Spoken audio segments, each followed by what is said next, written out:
എലൈറ്റിലെ MJ higher secondary സ്കൂളിലെ 10ാം class വിദ്യാർത്ഥികൾ ഇന്നലെ ആരംഭിച്ച SSLC പരീക്ഷയ്ക്കെത്തിയത് നെഞ്ചു പൊട്ടുന്ന വേദനയോടെയാണ്. തങ്ങളുടെ പ്രിയപ്പെട്ട ചങ്ങാതി ഷഹബാസിൻ്റെ വേർപാടിന് പിന്നാലെയാണ് അവരെല്ലാം പരീക്ഷാ മുറികളിലേക്ക് എത്തിയത്. ജീവിച്ചിരിപ്പുണ്ടെങ്കിൽ താമരശ്ശേരിയിലെ ഷഹബാസും ഇന്നലെ ഇതേ സ്കൂളിൽ SSLC പരീക്ഷ എഴുതേണ്ട കുട്ടിയായിരുന്നു.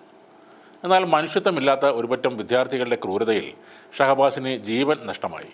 തിങ്കളാഴ്ച സ്കൂളിൽ പരീക്ഷ ആരംഭിച്ചതോടെ പരീക്ഷാ ഹാളിലെ ഷഹബാസിൻ്റെ ഇരിപ്പിടം മാത്രം ഒഴിഞ്ഞിരുന്നു. 628307 എന്നതായിരുന്നു ഷഹബാസിൻ്റെ റോൾ നമ്പർ.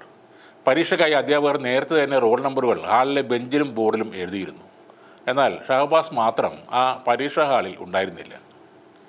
ഷഹബാസിൻ്റെ വേർപാടിന് പിന്നാലെ ആകെ തകർന്ന അവിടുത്തെ കുട്ടികളെ വീണ്ടെടുക്കാനുള്ള ശ്രമത്തിലാണ് സ്കൂളിലെ അധ്യാപകർ നേരിട്ട് വീടുകളിലെത്തി കുട്ടികളെ കാണുകയും കൗൺസിലിംഗ് ഉൾപ്പെടെയുള്ള കാര്യങ്ങൾ ചെയ്യുന്നുമുണ്ട്.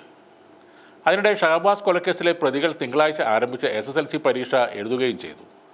സംഘർഷ സാധ്യത കണക്കിലെടുത്ത് ആ വിദ്യാർത്ഥികൾ കഴിയുന്ന വെള്ളിമാടുകുന്ന് ജുവനൈൽ ഹോമിൽ തന്നെയാണ് അവർക്കായി പരീക്ഷാ കേന്ദ്രം ഒരുക്കിയത്. ഇവരെ പരീക്ഷ എഴുതിക്കരുതെന്നാവശ്യപ്പെട്ട് KSUവും യൂത്ത് കോൺഗ്രസും MSFും പ്രതിഷേധവുമായി രംഗത്ത് വന്നിരുന്നു. പോലീസ് തടഞ്ഞതോടെ സ്ഥലത്ത് സംഘർഷമുണ്ടായി.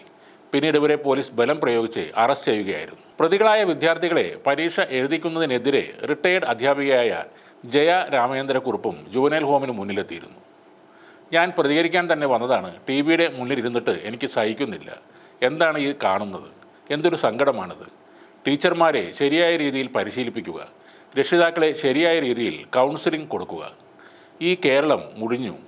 ജാതിയും മതവും പാർട്ടിയും നോക്കാതെ ശിക്ഷാ നിയമത്തിൽ മാറ്റം വരുത്തണം. അങ്ങനെ ശിക്ഷാ നിയമത്തിൽ മാറ്റം വരുത്തിയില്ലെങ്കിൽ കേരളം മുടിയും. എൻ്റെ മകനാണെങ്കിൽ സഹിക്കില്ല. ഞാൻ ഇവിടുത്തെ ടീച്ചറായിരുന്നു. ഗൾഫിലെ ശിക്ഷ ഇവിടെയും വരണം. 10ാം ക്ലാസ്സിൽ പഠിക്കുന്ന ഒരു കുട്ടിയെ നശിപ്പിച്ചിട്ട് എന്ത് മര്യാദയാണ് കാണിച്ചിരിക്കുന്നത്? അവരെ പരീക്ഷ എഴുതിപ്പിക്കരുത്. ബാലനിയമങ്ങൾ മാറ്റണം. ടീച്ചർമാർക്ക് ചൂരൽ വടി കൊടുക്കണം. അല്ലാതെ ലോകം നന്നാവില്ല. രക്ഷിതാക്കൾ കുട്ടികളെ ശിക്ഷിച്ച് വളർത്തണം. ഇതൊക്കെയാണ് ആ റിട്ടയേർഡ് അധ്യാപിക പറഞ്ഞത്.